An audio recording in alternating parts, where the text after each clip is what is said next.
नमस्कार मित्रों, अभी हम लोग पंजाब और हिमाचल बॉर्डर पे हैं अभी इस वक्त। और कुछ भाई लोग हैं धरना पे बैठे हुए हैं। आइए जानने का प्रयास करते हैं आखिर धरना पे क्यों बैठे हैं। क्या नाम पड़ेगा सर आपका? मेरा नाम बलवीर सिंह है। धरने पे क्यों बैठे हुए हैं आप? हमारा यार इधर गाड़ियों का दिक्कत आ रहा है। जो हमारे इधर का माल है, यहाँ हमारी जो सोसाइटी है, ट्रक सोसाइटी, वो लिमिटेड है। वो सरकार को हम टैक्स देते हैं। अगर गाड़ी कटती है, बिल्टी भी जाती है, तो उसका जो भी पैसा सरकार को जाता है, पंजाब को रेवेन्यू जाता है। तो गाड़ियां हमारी पंजाब नंबर है, टैक्स भी पंजाब को देते हैं। लेकिन हमारे इधर से जो माल है वो हिमाचल की गाड़ी उठा उठा कर जा रही है। हमारी 826 जो ट्रक है वो ऐसे का ऐसे खड़ा है। जो हमारा माल है वो दूसरी गाड़ियां उठा कर लेके जा रही है। उसके चक्कर में हम 75 दिन से यहाँ धरने पे बैठे हैं। क्या आप लोगों की मांग है? मांग यही है, जो हमारा माल है, ऊपर फैक्ट्री है, 3 फैक्ट्री है, जैसे एसीसी की है, अबूजा की है, अल्ट्राटेक की है। उनका जो उधर से माल आता है वो तो उनका हक बनता है, लेके आए। लेकिन जो इधर से माल रॉ मटेरियल जाता है वो हमारा हक बनता है, हम उसको ढोएं। उसके चक्कर में हम बैठे हैं। लेकिन सरकार भी ऐसे की ऐसी मदद नहीं कर रही। हम बैठे हैं धरने में भी, चलो कोई हमारे ही सुनेगा, आज सुनेगा कल सुनेगा। उसके चक्कर में हम बैठे हैं भैया। सरकार की ओर से क्या आप लोगों को आश्वासन मिल रहा है? सरकार की ओर से कुछ नहीं अभी तक, पक्का आश्वासन नहीं है। जब हम कोई कॉल देते हैं कि ये रोड रोकेंगे या ऐसा वैसा करेंगे, तो 2-4 दिन सरकार के जो प्रशासन के आदमी आते हैं, पूछते हैं कि क्या करेंगे, कैसा करेंगे। हम करते हैं, ये आरटीओ खड़ाते हैं, जो ये करेंगे वो करेंगे। उसके बाद फिर वही की वही बात आ जाती है, कुछ भी नहीं दे रहे कर। सरकार की ओर से कोई मतलब आपको रिप्लाई नहीं मिल रहा है? बिल्कुल नहीं। बाकी आप लोग अगर रास्ता अगर जाम करते हैं तो पुलिस प्रशासन आपके ऊपर केस कर देगी। पहले बगैर रास्ता जाम करेगा, हमारे 2-3 10-12 आदमी पे पुलिस ने केस कर दिया था, डराने के चक्कर में कि ये बोले ना, अपना हक ना मांगे, जिनका हक है जो अपना ना मांगे। उसके चक्कर में हमारे पे केस कर दिया था। अगर काम ना मिला, हमारी गाड़ी ऐसी कैसी खड़ी रही, तो आदमी करेगा भी क्या? तो आखिर को हमें कुछ ना कुछ जो करना पड़ेगा। जैसा आप 75 दिन से 75 दिन से आपकी गाड़ियां खड़ी हैं, क्या लगता है आपकी किस्त कैसे जाती होंगी? हमारी गाड़ियां तो देखो 4-5 साल से ऐसे धक्के खा रही है। लेकिन अब तो 75 दिन क्या, कम से कम भी मेरे हिसाब ना 150 दिन हो गया, 6 महीने के करीब हो गए ऐसे घूमते फिरते। अब 75 दिन हो गए यहाँ बैठे हुए। गाड़ियों की किस्ती टूट गई। जो जो जमीन है जैसे वो बेच के दे रहा है, कोई कैसे कर रहा है। किसी की गाड़ियां कम से कम भी 200-300 गाड़ियां तो हमारी फाइनेंसर पकड़ के ले गए। कुछ गाड़ियों की किस्ती टूटी हुई है, क्या करें? गाड़ियां खड़ी है, ज्यों के ज्यों देख लो। कर दिया। हाँ, आप लोग अगर मान लीजिए आप लोगों का मांग नहीं पूरा हो रहा है तो आगे आप लोग क्या करिएगा? देखो आगे अगर कोई ना बात बनी, तो हम जो इधर से माल जाता है, एक तो उसको बंद करने के प्रयास करेंगे। उसको अलावा अगर नहीं भी बात सुनी गई, तो हम या तो रोड पे बैठेंगे, जहाँ जो गाड़ियां इधर के ओवरलोड ढो रही है, इसकी या अप्लाई ऐसा खुले में जा रही है गाड़ी में, उनको बंद करें। और कागज के बगैर जो गाड़ियां हैं, इनको पकड़ के हम पुलिस को या इसके संबंधित अधिकारियों को पकड़ाएंगे। ਨੁਕਸਾਨ ਵੀ ਹੈ ਨਾ ਉਹਦਾ ਬਹੁਤ ਵੱਡਾ ਕੋਲੇ ਦਾ ਜਿਹੜਾ ਕੀਰਤਪੁਰ ਸਾਹਿਬ ਕੋਲਾ ਉਤਰਦਾ ਉਹਦਾ ਨੁਕਸਾਨ ਵੀ ਹੈ ਬਹੁਤ। ਕਾਹਦਾ ਪ੍ਰਦੂਸ਼ਣ ਉੱਡਦਾ, ਘਰਾਂ 'ਚ ਕੱਪੜੇ ਸੁੱਕਣੇ ਨਹੀਂ ਪਾ ਸਕਦੇ, ਕੈਂਸਰ ਨਾਲ ਲੋਕ ਮਰਦੇ ਹੋ ਕੋਲੇ ਨਾਲ। ਜਦੋਂ ਨੁਕਸਾਨ ਵੀ ਝੱਲਣਾ ਠੀਕ ਹੈ ਜੀ, ਜਾਂ ਨਹੀਂ ਸਾਨੂੰ ਕੰਮ ਦੇਣਾ ਵੀ ਕੋਲਾ ਚੱਕ ਕੇ ਆਪਣਾ ਦੜੂਏ ਲਾ ਲੈਣ, ਜਿੱਥੇ ਮਰਜ਼ੀ ਲੈ ਜਾਣਾ। ਨੁਕਸਾਨ ਕਿਉਂ ਝੱਲੀਏ? ਅਸੀਂ ਗੱਡੀਆਂ ਚਲਾ ਲਾਂਗੇ ਫਿਰ ਵੀ ਬਾਹਰ ਵੀ, ਪਰ ਸਾਨੂੰ ਪ੍ਰਦੂਸ਼ਣ ਵੀ ਨਹੀਂ ਚਾਹੀਦਾ ਸਾਡੇ ਏਰੀਏ 'ਚ। ਸਾਫ਼ ਸੁਥਰਾ ਸਾਡਾ ਏਰੀਆ ਚਾਹੀਦਾ। यानी सरकार से आप लोगों की मांग है क्या? मांग तो यही है, देखो जैसे हमारी लिमिटेड सोसाइटी है, हम जैसे भी मान लिए इस साल में कम 4 महीने काम किया हमने, तो उसमें हमने 1.25 करोड़ रुपए पंजाब सरकार को दे दिए। 4 महीने में? हाँ, भले वो जीएसटी हो, भले इक्का दुक्का कोई भी टैक्स हो। तो जब हम उसके अलावा गाड़ियों के टैक्स कितने जा रहे हैं जो पंजाब को जा रहे हैं। एक गाड़ी कम से कम भी मेरे हिसाब से 1 लाख रुपए देती होगी साल का, कम से कम भी, अगर डीजल भी ना चलाए। तो जब हम टैक्स पंजाब को देखते हो, इनकी बनती है कि पंजाब का माल पंजाब की गाड़ी ही हटवाए। जब सोसाइटियां बनी है तो ये माल उठा रही है हिमाचल की गाड़ियां। हमारी गाड़ियां ऐसे टैक्स देने में या नुकसान करने पे थोड़ी है कि सरकार को पैसा दे। हमारा जो काम है वो सरकार की जिम्मेवारी नहीं बनती है। अब जब सरकार देगी तो ठीक है, नहीं हम इसके अलावा इसके यहाँ बैठे हैं, इसके विरोध में बैठे हैं।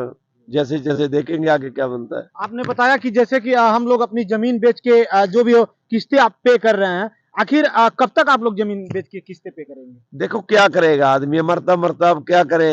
दिन दिन ऐसे निकला है कि आज चलता है कल चलता है, उसके चक्कर में जैसा जैसा किसके पास कोई जुगाड़ है, किसी के पास हमारे यहाँ मेरे ख्याल से जो 500-600 परिवार है, किसी के पास 1 रुपए का सोना नहीं बचा। देखो हर घर में कम से कम भी जो 10-15 तोले 20 तोले तो हर आदमी गरीब के पास भी होता है, जो पुराना बुजुर्ग का सब बेच दिया। उसके अलावा जितने लोन है छोटे बड़े, ये 50,000 का लोन है, ये 1 लाख का लोन है, सब जो करते हैं ले लिए। उसके अलावा भी जो हमने कुछ जमीन बेच दी, जो कुछ कर दिया, तो सब कर रहे हैं। उसके अलावा भी हम बात बन नहीं रही ये गाड़ी के चक्कर में? हाँ गाड़ी के चक्कर में कि किस्ती जाए। क्या कहिएगा?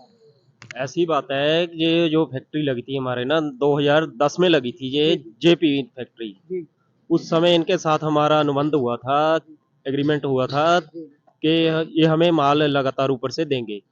तब हमारी गाड़ियां यहाँ से रुड़की, जो उत्तराखंड में पड़ता, पहले यूपी में था, और इधर पानीपत के लिए जाती थी। काफी समय तक 4 साल तक अच्छा काम चलता रहा। उसके बाद उनका मंदा चल गया, कंपनी बिक गई, वो ले ली आगे जाके अल्ट्राटेक ने। अल्ट्राटेक ने क्या किया, हमें काम देना थोड़ा थोड़ा देते रहे, कभी साल में 1 महीना दे दिया जैसे अपनी जरूरत के अनुसार। उसके बाद ये गाड़ियां, हमारी सबसे बड़ी दिक्कत है केंद्र सरकार की पॉलिसी, जो उन्होंने 10 साल पुरानी गाड़ियों को एनसीआर में बंद कर दिया। पहले तो हम ये इन गाड़ियों को जितनी गाड़ियां 2010 या 11 मॉडल है, 12 मॉडल है, अब ये ना तो ये करनाल जा सकती है ना मेरठ जा सकती है। इसलिए हम जो हमारे घर में ये काम है वो बाहर के हिमाचल की गाड़ियां उठा उठा के लेके जा रही है, जबकि हमारा हक है। पहले ये हम करते थे इनके साथ, लेकिन अब इन्होंने बिल्कुल ही ये टोटली हमें हमसे ना तो बात कर रहे हैं ना रेट दे रहे हैं। सरकार और पंजाब सरकार, पंजाब की आम आदमी पार्टी की सरकार, लोगों इनको लेके आए थे। पिछली सरकार में भी हमने 72 दिन पहले कांग्रेस की सरकार में भी हमने धरना लगाया था, तो उसके बाद भी थोड़ा बहुत काम मिलता रहा। लेकिन अब तो हमें बहुत महीने क्या सालों हो चले अभी ये काम नहीं दे रहे। इसके लिए हम अभी बैठे हुए हैं शांतिपूर्वक।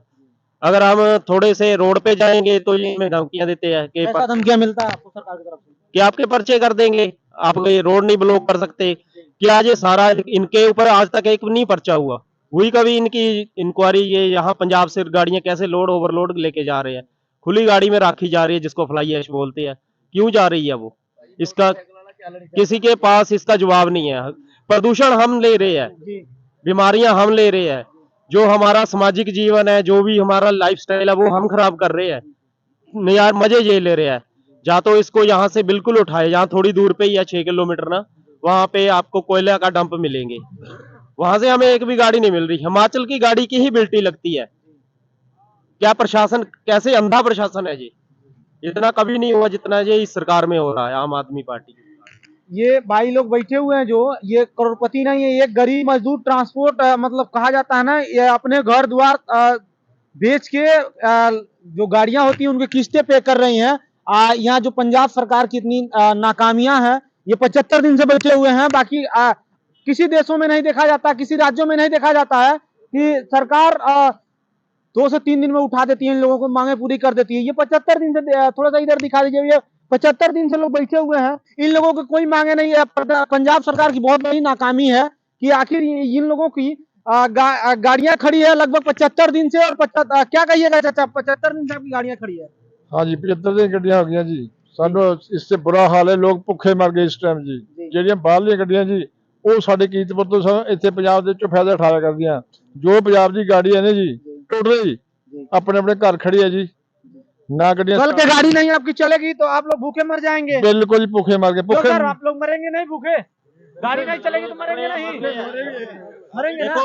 केंद्र सरकार ने भी भूखे मारने लाया है, वो क्या दे रही है? 10 साल में क्या हो गया गाड़ी को? इतनी इंडस्ट्री चल रही है, मेरठ गाजियाबाद में इंडस्ट्री नहीं चल रही, पानीपत में रिफाइनरी चली, उससे प्रदूषण नहीं होता। हमारी गाड़ियों से कुछ ज्यादा प्रदूषण हो रहा है। इन्होंने हमें घर में बिठा दिया, नहीं तो चल हम जा भी रहे थे, कभी यूपी चले जाते, मेरठ चले जाते थे, मुजफ्फरनगर। अब अगर हम जाएंगे वहां 20-20 हजार के चलान करते हैं, स्क्रैप कर रहे हैं इनको। लाठी लोग का 20 हजार का चलान करता है कि अन्य राज्यों को? ये पॉलिसी बना दी है गवर्नमेंट ने। अब 10 साल में अब हम नई गाड़ियां कहां से लेके आए? ना तो हमारे पास पैसे रहे ना काम है। जब काम था तब ये ठीक चल रहा था सारा कुछ। सबसे बड़ी पॉलिसी यही थी कि हमारी गाड़ियां इधर उधर चल रही थी, मुजफ्फरनगर भी जाती थी, अब नहीं जा रही। उसकी वजह से अब इधर का काम। ये था पंजाब सरकार का नाकामी। बैठे हुए हैं भैया लोग 75 दिन से, ये इतनी बड़ी नाकामी है, इतनी बड़ी नाकामी कहीं नहीं देखने को पूरे भारत में मिला कि 75 दिन से लोग बैठे हुए हैं, मगर एक बार न कोई नेता आया, न कोई प्रतिनिधि आया, न कोई सांसद विधायक, कोई नहीं आया इन लोगों का समस्या सुन ले। बाकी आखिर सुनेगा तो कौन सुनेगा? कौन सा नेता सुनेगा? कौन सा विधायक, कौन सा सांसद सुनेगा? आखिर इन लोगों का समस्या कौन सुनेगा? आखिर तो अधिकारी तो थोड़ी नहीं सुन सकते, नेता या सरकार ही सुन सकती है ना, और कोई नहीं सुन सकता है।